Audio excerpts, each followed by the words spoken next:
बिस्मिल्लाहिर्रहमानिर्रहीम। अस्सलाम वालेकुम। वीडियो पसंद आने की सूरत में चैनल को सब्सक्राइब करना ना भूलें। एक अमल से 7 शिफाएं। नंबर 1, आँखों की बीमारी। नंबर 2, कानों की बीमारी। नंबर 3, दिमाग की बीमारियाँ। नंबर 4, दिल की बीमारियाँ। नंबर 5, जिगर की बीमारियाँ। नंबर 6, गुर्दों की बीमारियाँ। और नंबर 7, मैदे और नाफ के नीचे की बीमारियाँ।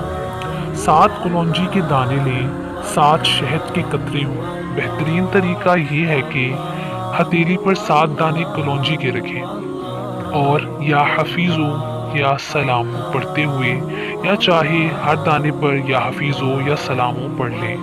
फिर इसी हथेली पर 7 कतरे शहद के डालें और इन्हें चाट लें। यकीन जाने इंशाअल्लाह अज़्ज़ा वजल इन 7 बीमारियों से निजात देंगे।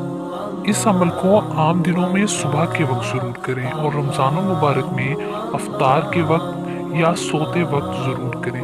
प्यारे दोस्तों, सेहतमंद ज़िंदगी के लिए इस छोटे से अमल को ज़िंदगी का मामूल बना लें। प्यारे दोस्तों, दुआओं में याद रखिएगा। फ़ी अमानिल्लाह।